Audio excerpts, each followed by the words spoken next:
पाकिस्तान तहरीक इंसाफ जब हुकूमत में आई तो उनका सबसे बड़ा एजेंडा एहतसाब था, मगर वजीर आजम इमरान खान को जल्द ही ये इल्म हो गया कि पाकिस्तान में एहतसाब करना इतना आसान नहीं, खास तौर पर ताकतवर लोगों का एहतसाब। जेलों में सिर्फ गरीब लोग नजर आते हैं और उसकी वजह है कि हमने देख लिया कि हमारा इंसाफ का निजाम ताकतवर डाकुओं को नहीं पकड़ सकता, और जो जेलों में जाते हैं वो सिर्फ गरीब लोग जाते हैं जिनके पास पैसा नहीं है बड़े बड़े महंगे वकील करने के लिए। और वजीर आजम की इस बात को सच साबित करता है पनामा केस, जहां सजा के बावजूद वजीर आजम इमरान खान एक सजा याफ्ता मुजरिम को मुल्क से बाहर भेजने पर मजबूर हो गए। न सिर्फ वजीर आजम इमरान खान ने नवाज शरीफ को मुल्क से बाहर भेजा, बल्कि अब हालात ऐसे बनाए जा रहे हैं कि एक ऐसा सियासी बयानिया बनाया जा रहा है कि नवाज शरीफ और मरियम नवाज को सजा देना बनती ही नहीं थी, और इस सारे सजा के अमल को रीविजिट किए जाने का शोर मचाया जा रहा है। पाकिस्तान की तारीख पर नजर दौड़ाई जाए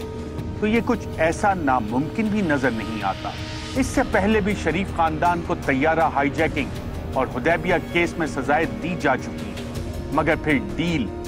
ढील और सियासी बयानिया जीत गया। अब एक बार फिर से सियासी बयानिया बनाया जा रहा है और कहा जा रहा है कि अदालतों ने दबाव के तहत फैसला दिया। कहीं किसी जज को ब्लैकमेल किया जा रहा है तो कहीं किसी को सदर बनने की ऑफर, कहीं ऑडियो को जोड़ा जा रहा है, और बादियों नजर में इस तमाम का हदफ लगता है आर्मी चीफ, अदलिया और वजीर आजम इमरान खान। जज अरशद मलिक मरहूम को ब्लैकमेल करके एक वीडियो बनाई गई, फिर एक सियासी बयानिया तश्कील दिया गया। उस बयानिए की दूसरी किस्त एक अखबार में एक खबर के तौर पर लगाई गई, और अब तीसरी किस्त एक ऑडियो लीक। दिलचस्प बात यह है कि इस सारे फसाने में इन लीक्स के किसी भी किस्म के सबूत अदालतों में अब तक जमा नहीं करवाए जा रहे, बस ये जंग मीडिया पर लड़ी जा रही है। जज अरशद मलिक मरहूम इंसाफ की तलाश में जिंदगी की बाजी हार गए। उनका बयान हल्फी आज भी अदालत में मौजूद है, जिसमें बताया गया कि किस तरह नासिर जंजुआ ने उनको ब्लैकमेल किया और पैसों की ऑफर लगाई, मगर सब जानिब खामोशी है। इस सब मामले में दिलचस्प बात यह है कि केस में मेरिट पर कोई बात नहीं हो रही। सोशल मीडिया पर नवाज शरीफ को मरियम नवाज दर्जनों बार सुरखरू कर चुकी हैं, खुद भी सुरखरू होने का दावा कर चुकी हैं, मगर जब इस्लामाबाद हाई कोर्ट रोजाना की बुनियाद पर केस चलाने का कहती है तो कभी वकील बीमार, कभी गायब और कभी तब्दील।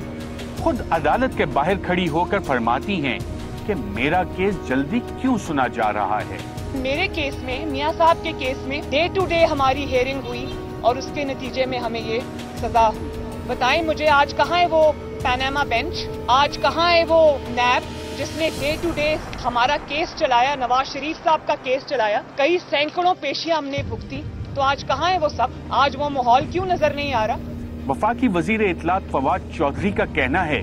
कि मरियम नवाज की जानिब से इल्तवा की 16वीं दरख्वास्त दायर की गई। इस सब मामले में शायद केस के मेरिट्स कहीं गुम हो चुके हैं। मरियम नवाज और नवाज शरीफ के खिलाफ एहतसाब अदालत के फैसले में क्या लिखा गया, कौन कौन से सबूत अदालत में पेश किए गए, और इन तमाम सबूतों के साथ अदालत ने क्या किया। उनके वकील ख्वाजा हारिस ने इन सबूतों पर क्या एतराजात उठाए, और मुअज़्ज़िज़ अदालत ने फैसला क्या दिया। एहतसाब अदालत के जज मोहम्मद बशीर ने अपने फैसले में रेफरेंस के सियाको सबाक का बाकायदा हवाला दिया है और कहा है कि 2016 में पनामा लीक में मुल्जिमान पर इल्जामात सामने आए। अदालती फैसले में शुरुआत में ही जज साहब ने सुप्रीम कोर्ट की बनाई गई GIT का हवाला भी दिया और बताया कि किस तरह सुप्रीम कोर्ट के सवालात का जवाब GIT ने ढूंढा, और इस बुनियाद पर मुख्तलिफ रेफरेंस एहतसाब अदालतों में दायर किए गए। अदालती फैसले के मुताबिक प्रोसिक्यूशन ने इस केस में 18 गवाहान पेश किए, जिनकी गवाही अदालत में रिकॉर्ड की गई। अदालती फैसले में यह भी दर्ज है कि शुरुआत में बारे सबूत प्रोसिक्यूशन यानी नैब पर होता है कि वो साबित करें कि मुल्जिमान के असासाजात उनकी आमदन से जायद हैं, और नैब ऑर्डिनेंस के तहत जब एक बार यह साबित कर दिया जाए तो बारे सबूत मुल्जिमान पर मुंतकिल हो जाता है کہ وہ اپنی جائیدادوں کے متعلق عدالت کو مطمئن کریں۔ عدالتی فیصلے میں درج ہے کہ ملزمان حسن اور حسین نواز نے موقف لیا کہ ایون فیلڈ اپارٹمنٹ 2 آف شور کمپنیز نیلسن اور نیسکول کی ملکیت ہیں اور ان کے شیئرز قطری شاہی خاندان سے لیے گئے۔ اس بارے میں تحقیقات جے آئی ٹی نے کی اور جے آئی ٹی کے سربراہ واجد ضیاء نے بطور گواہ بتایا کہ اس سلسلے میں مختلف ممالک کو ایم ایل اے کی درخواستیں بھیجی گئی۔ نیب کے ڈی جی آپریشن ظاہر شاہ نے یہ دستاویزات عدالت میں پیش کیے جن پر نواز شریف اور مریم نواز کے وکیل نے اعتراض اٹھایا، مگر عدالت نے اعتراض کو رد کرتے ہوئے دستاویزات کو ثبوت کے طور پر قبول کیا۔ شریف خاندان کے وکلا نے ان دستاویزات کو تکنیکی بنیادوں پر رد کروانے کی کوشش کی، جن کو عدالت نے یہ کہہ کر رد کر دیا کہ تکنیکی بنیاد پر کسی ثبوت کو رد نہیں کیا جا سکتا۔ ان دستاویزات سے عدالت میں ثابت ہوا کہ ایون فیلڈ اپارٹمنٹس نیسکول اور نیلسن نامی آف شور کمپنیز کی ملکیت میں 1993 سے 1996 کے درمیان آئے۔ عدالت نے اپنے فیصلے میں یہ بھی لکھا کہ واجد ضیاء نے عدالت میں فائنینشیل انویسٹیگیشن ایجنسی کے ڈائریکٹر ایرل جارج کی جانب سے 12 جون 2012 کا ایک خط جو کہ موزیک فونسیکا کے منی لانڈرنگ رپورٹنگ آفیسر کو لکھا گیا تھا وہ بھی پیش کیا، اور اس کے جواب میں موزیک فونسیکا کی جانب سے 22 جون 2012 کو دیا گیا جواب بھی عدالت میں پیش کیا گیا جو کہ تصدیق شدہ کاپیز تھی۔ اس کے ساتھ ساتھ حکومت پاکستان کی جانب سے بھیجے گئے میوچول لیگل اسسٹنس کا بی وی آئی کی اتھارٹی کی جانب سے جواب بھی عدالت کے روبرو رکھا گیا، جو کہ یہ ثابت کرتا ہے کہ ایف آئی اے نے موزیک فونسیکا سے رابطہ کر کے دستاویزات حاصل کیے اور کمپنیز کی بینیفیشل اونر مریم نواز ہیں اور ان کا پتہ سرور پیلس جدہ کا درج ہے۔ اس جواب میں فائنینشیل انویسٹیگیشن ایجنسی نے یہ بھی بتایا کہ ان کمپنیز کے ساتھ کوئی ٹرسٹ منسلک نہیں ہے اور نہ ہی ٹرسٹیز کے نام موزیک فونسیکا کے ریکارڈ میں درج ہیں۔ اس دستاویز کے جواب میں شریف خاندان کے وکلا کی جانب سے مختلف تکنیکی اعتراضات اٹھائے گئے کہ یہ دستاویزات قانون شہادت آرڈر کے آرٹیکل 89(5) کے تحت اٹیسٹ نہیں کیے گئے۔ گواہ نے جس دستاویز کو ثبوت کے طور پر پیش کیا وہ اس کا لکھا نہیں، مگر عدالت نے ان تمام اعتراضات کو رد کرتے ہوئے فیصلے میں ان اعتراضات کے ساتھ ہی ان کو رد کرنے کی وجہ بھی بیان کی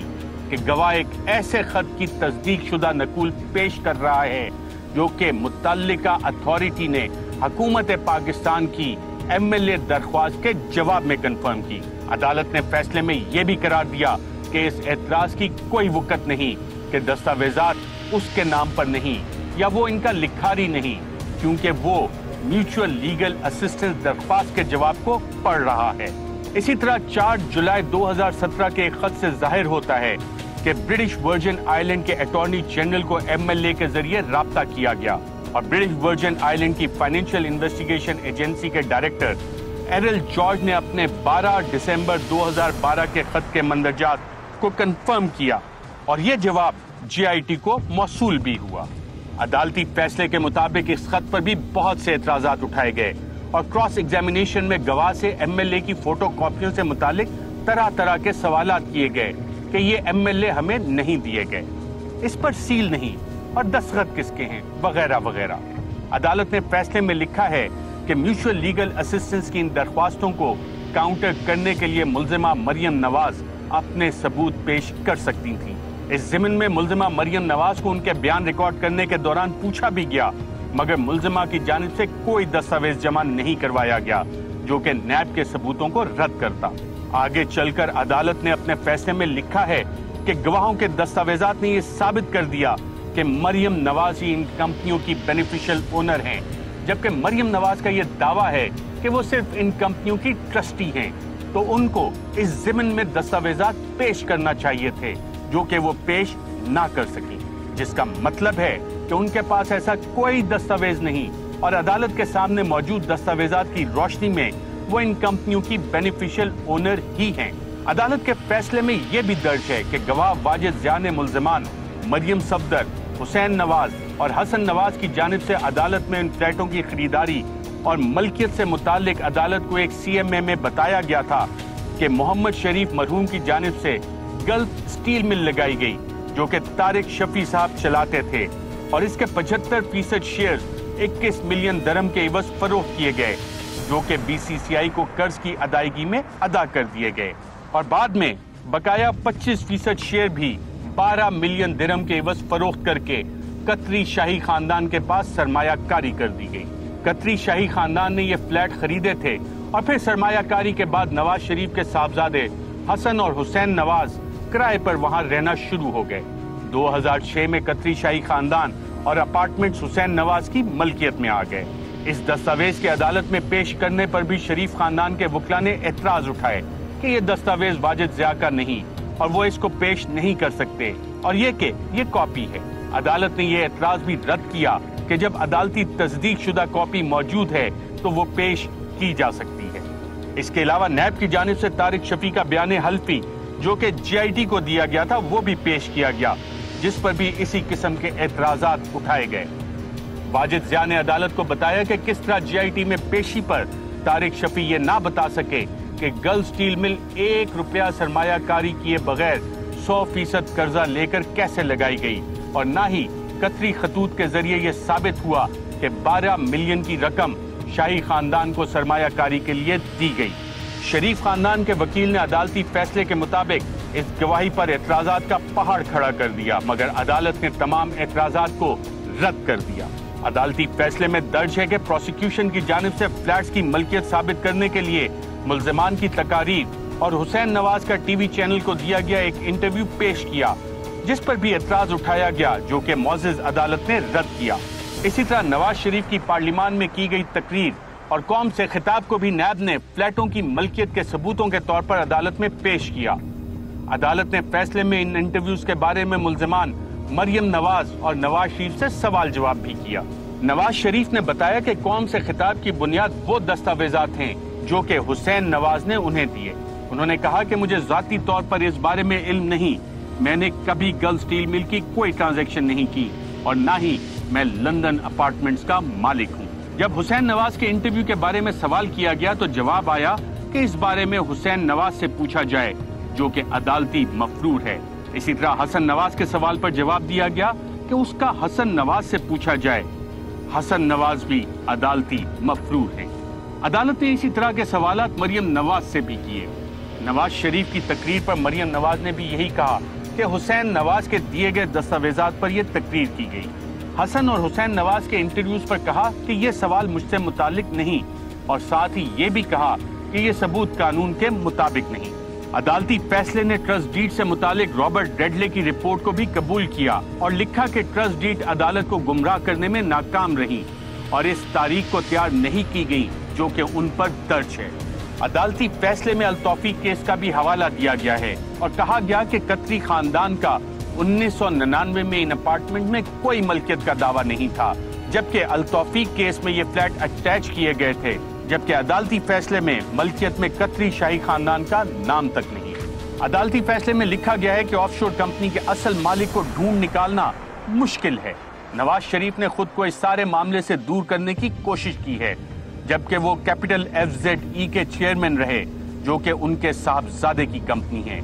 और एक गवाह के मुताबिक ड्यूशे बैंक ने कूम्बर ग्रुप को एक कर्जा दिया और उसके इवज अपार्टमेंट्स पर चार्ज लगाया गया। फिर दस्तावेजात से जाहिर होता है कि कूम्बर ग्रुप ने कर्जा क्यू होल्डिंग को दिया, जो कि हसन नवाज की कंपनी है, जिसने आगे कर्जा क्विंट पेडिंगटन को दिया और क्विंट पेडिंगटन ने कैपिटल FZE को भी कर्जा फराहम किया। अदालत ने फैसले में लिखा कि इससे जाहिर होता है कि बाप, बेटे और बेटी अंदर से सब एक हैं और नवाज शरीफ ज़बानी इनकार करके इस सब से अपने ताल्लुक को खत्म नहीं कर सकते। अदालत के मुताबिक हुसैन, मरियम और हसन नवाज की उम्रें 20 साल, 18 साल और 16 साल थीं जब वो पढ़ रहे थे और माली तौर पर फ्लैट नहीं खरीद सकते थे। अदालती फैसले में लिखा गया है कि कतरी खत की कहानी कन्विंसिंग नहीं है। इस सारे केस में प्रोसिक्यूशन को अपना केस साबित करने के लिए 4 चीजों की जरूरत थी कि क्या मुल्जिम पब्लिक ऑफिस होल्डर था। ये साबित हो चुका कि मुल्जिम चीफ मिनिस्टर पंजाब और 3 बार वजीर आजम पाकिस्तान रह चुका है। मालियाती ज़राए और जायदाद, इस केस में नैब ने साबित कर दिया कि अपार्टमेंट्स 90 की दिहाई से मुल्जिमान के कब्जे और ज़ेरे इस्तेमाल हैं, जबकि GIT के मुताबिक उस दौर में मरियम, हसन और हुसैन के कोई ज़राए आमदन ना थे। نیب یہ ثابت کرنے میں کامیاب رہا کہ ملزمان نے یہ اپارٹمنٹس ان ذرائع سے نہیں خریدے جن کا انہوں نے عدالت میں دعویٰ کیا۔ اس طرح سے بارے ثبوت ملزمان پر منتقل ہو گیا جو کہ عدالت کے سامنے ایک بھی ثبوت پیش کرنے میں ناکام رہے۔